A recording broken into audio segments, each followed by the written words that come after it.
Yes, students, today I'm going to tell you about active passive voice. In last Zoom class, I have already told you what are active passive voice.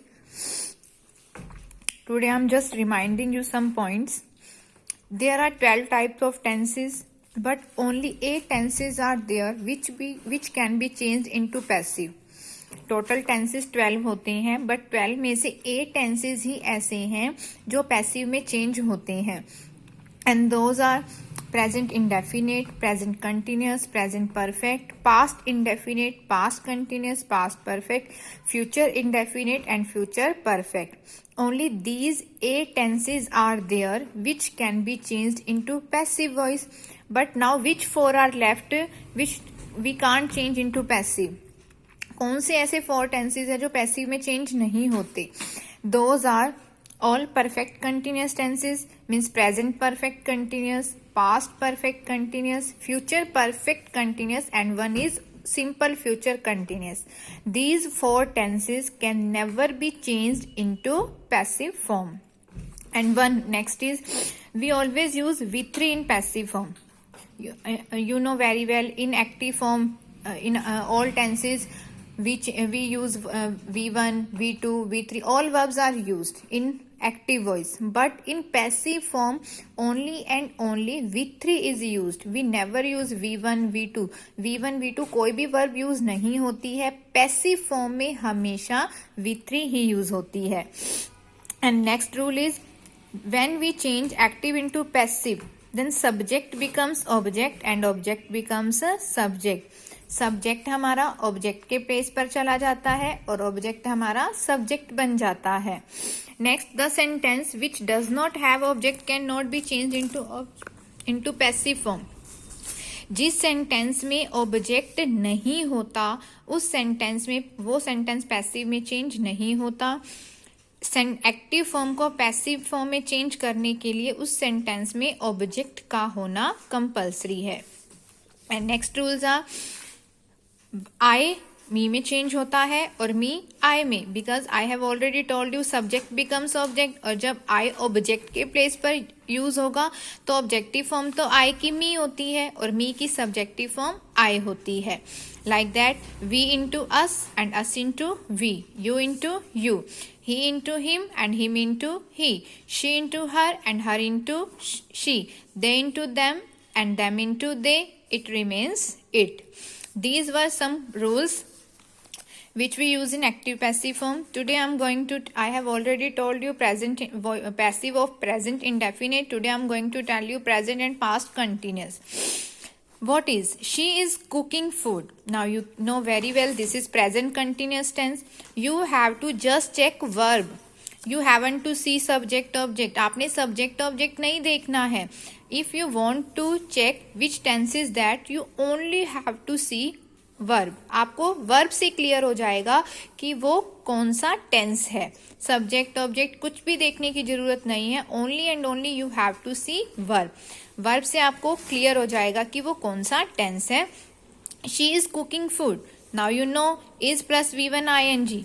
We use in present continuous tense. That's why it is present continuous tense. And when you will change active of present continuous into passive, then what changes will be made? I have already told you, subject जो है वो object के place पर और object जो है वो subject के प्लेस पर आ जाता है. और इस सेंटेंस में हमारा ऑब्जेक्ट क्या है? फूड. ऑब्जेक्ट हमेशा व्हाट और whom का आंसर करता है. After verb which word is given, if that word gives answer of what और whom, then it means that is our object. क्या का आंसर कर रहा है? वो क्या बना रही है? फूड बना रही है. तो फूड जो है वो ऑब्जेक्ट है. ऑब्जेक्ट हमारा सब्जेक्ट बन जाएगा. Food is. And when we change active of present continuous into passive, then which verbs are used? is, am, are, being plus V3. V3 मैं आपको ऑलरेडी बता चुकी हूँ कि सभी पैसिव में V3 यूज होती है. So you have to just remember helping verbs. Okay, food singular है इसलिए is, being, prepared और सॉरी कुक्ड आएगा, क्योंकि जो वर्ब आपको एक्टिव में दी है वही सेम वर्ब हमने पैसिव में यूज करनी है. Food is being cooked bye हर। मैंने अभी बताया था जब हम सब्जेक्ट को ऑब्जेक्ट में चेंज करेंगे तो शी की ऑब्जेक्टिव फॉर्म हर होती है, इसलिए यहाँ पर हर यूज किया है, not she. Food is being cooked bye her. Next, if our sentences active is affirmative, passive will be affirmative. If our active is negative, passive will be negative. If our active is interrogative, then passive is also interrogative. ये affirmative था इसलिए हमने इसको affirmative में change किया. Now it is negative. Not is given. She is not cutting vegetables. Object vegetables है, आगे आ जाएगा वेजिटेबल्स प्लूरल है तो are. Vegetables are not being, cut की V3 भी कट होती है। बाय आपने ऐड करना है पैसिव में। जब आप सब्जेक्ट को ऑब्जेक्ट में चेंज करोगे तो उसके साथ बाय ऐड करना है। बाय शी की ऑब्जेक्टिव फॉर्म होती है her. Vegetables are not being cut by her. Next sentence is he buying new car. Interrogative है, passive will also be interrogative. Okay, interrogative में हेल्पिंग वर्ब जो है वो सब्जेक्ट से पहले यूज होती हैं। सो इज हमार V3 यूज होती है। हमारा ऑब्जेक्ट न्यू कार है, कार के अकॉर्डिंग इज ही यूज होगा। इज न्यू कार बीइंग किस लिए यूज हुआ, क्योंकि ये कंटिन्यूअस का पैसिव फॉर्म है। Is new car being, by की V3 होती है bought. Is new car being bought by him. Okay, if interrogative plus negative is there, then passive is also interrogative plus negative. Like similarly, in past continuous also same rules are there. Only you have to use was were at the place of is am are. Otherwise, if the sentence is she was cooking food, तो क्या हो जाएगा? Food was being cooked by her. is am are के place पर only was were use करोगे। Continuous का passive है तो बीइंग यूज होगा। V3 ऑलरेडी बता चुकी हूँ कि पैसिव में V3 यूज होती है, तो क्या हो जाएगा? Food was being cooked bye her. Vegetables were not being cut by her. Clear? So it is very easy. Is was he buying new car? Was new car being bought by him.